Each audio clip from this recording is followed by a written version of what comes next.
It is disgustingly hot out here. And yesterday in Chicago, we actually were more humid than the Amazon rainforest. I know I talk about this a lot, but it's far more important than I think we give it credit to be. The humidity of your guitar, even in the summer, is extremely important. It's sticky outside. It's about 93 degrees, which is a good start.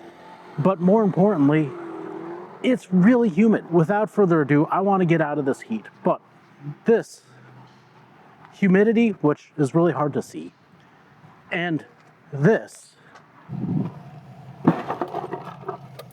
are some of the most dangerous things that you can do to your guitar.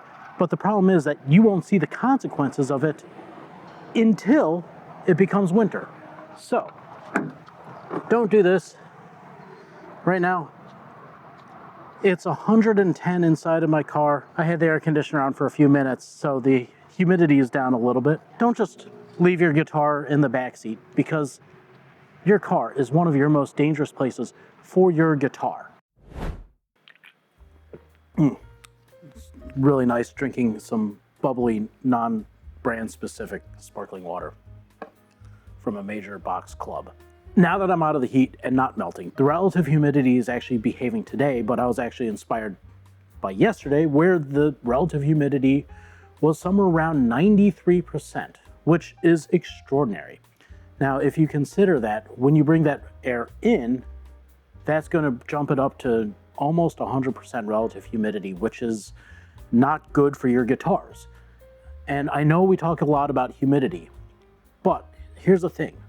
When your humidity is too high for an extended period of time, you actually are doing damage to your guitar that you're not going to find out until winter. And when you pair that up with heat, and a lot of guitar makers like to use this stuff, which for those who wonder why I have it, it's great to put in labels, it's great for molds. I will never use this on the guitar, and this bottle is from 2014. The reason I don't recommend the synthetic glues is because I was just in a car that was around 120 degrees Fahrenheit. And I had to look this up because empirically I know that glues creep, but that white glue starts to lose its bond, and that's just a static bond without being under load.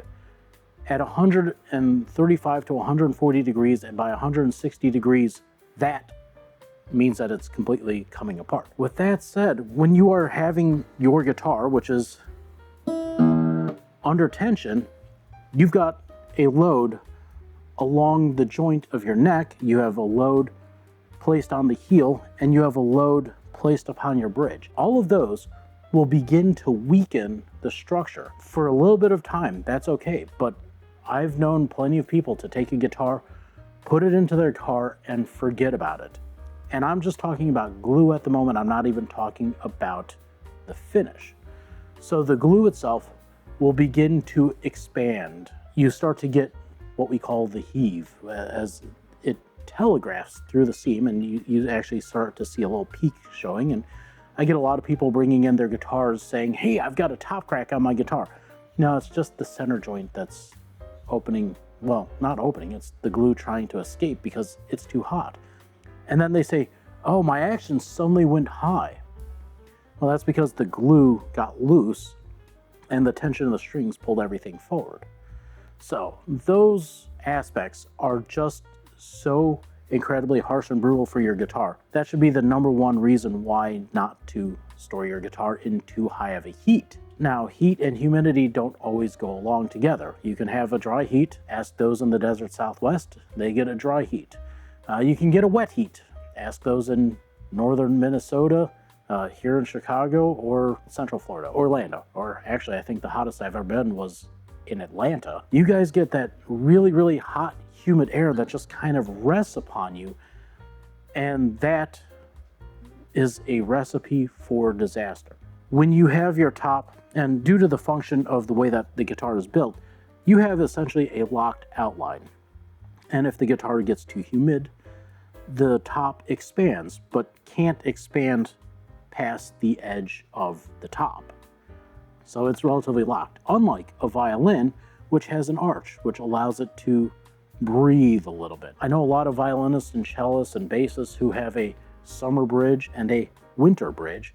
So as their instrument heaves up or heaves down, they just change them out and it keeps them playing just fine. We don't have that option as a guitar because we don't have the, for lack of a better term, architecture to deal with that. We're dealing with essentially flat surfaces that are kind of in a constrained environment. As that top is moving out and those wood fibers are expanding, they're getting compressed in. And this guitar here, as beautiful of a guitar as it is suffering from some of these issues. And the reason I can point to this guitar is it's been in my shop long enough where I know that all the woods are at equilibrium, which means that it's kind of where it's going to be. Now I have to do a lot of massaging to get it back into place. And it's partially because this guitar was built in a humid environment. Partially, it was left subject to some of these brutal Midwest summers unchecked without any humidity control. And I know I talk about humidity all the time, but it is the easiest way to make sure that your guitar doesn't get unnecessarily damaged. Without going too much into humidity, your target humidity for your guitar is 45 to 55%, and I feel really icky saying that large of a range. But there's no need to freak out if it's under or over that. You know, that's kind of at the edges of the comfort zone for your guitar without having too much issue. Around here, we don't vary more than 2% in any direction, but that's because we have a lot of guitars and a lot of wood around here that we want to be able to use at a moment's notice. We do control it a lot better. I suppose this is kind of like the Dave Ramsey approach, which is no debt.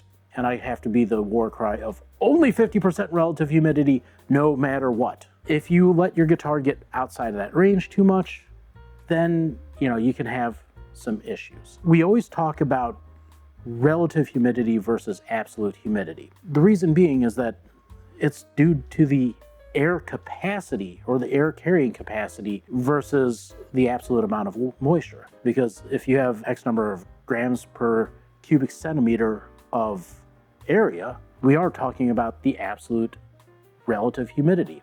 In reality, it's the only way to measure it because of the way that we measure it and we're set up to it.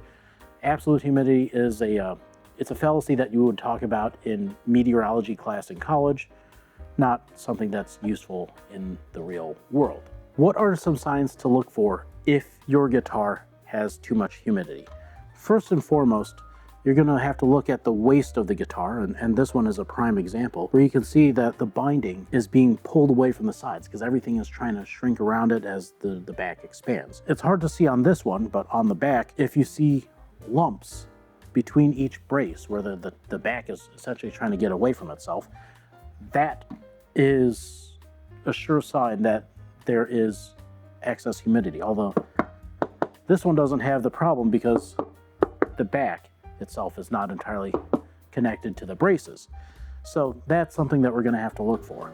This one, I'm just noticing it now, this has the bridge lifting up because of the rotational force of the strings pulling the bridge back being put together with synthetic glue.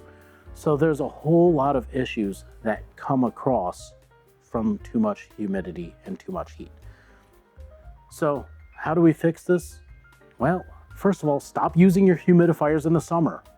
I see this all too often. I get guitars in, actually I got one in yesterday that had a wet humidifier inside of it.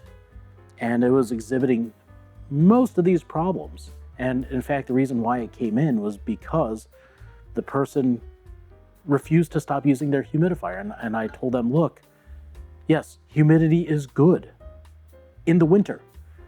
And maybe depending on your location, but in my location, if it's in the summer, you know, you saw the hygrometer, it's already 75, 80% relative humidity outside, 90% relative humidity, wetter than the rainforest. It's one of these things where we are told humidity is good, more humidity must be better. But in reality, we have to stick to our narrow realm of where it's at. On top of that, the heat just kills it. If you have to leave your instrument in a car, you're taking a big gamble. I do have one guitar with it right now, where it got too hot and the finish stuck to the case, and where you literally have to rip the case off of the guitar. Now, that is also a very bad thing because you've now softened your finish and you've got all the fibers and stuff like that. And that's really, really a bad showing. You don't want to do that because that is, well, it's ugly, and we want our guitars to be pretty, don't we? With that said, please watch the humidity on your guitars. Use those two-way humidifier packs and nothing else. I'll let you in for a little treat of what happens when those pop, because it's not good. And actually, let's add in a picture here. This is my before, and this is my after, okay? Use the two-way humidity packs. They will make your life so much easier.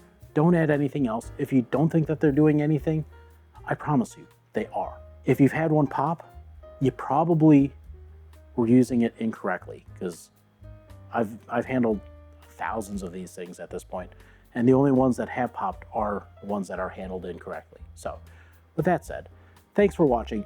Go take the temperature of your guitar. And if you like what you're seeing, please like, subscribe, and your support means everything to me. So have a good one. I'll see you next time.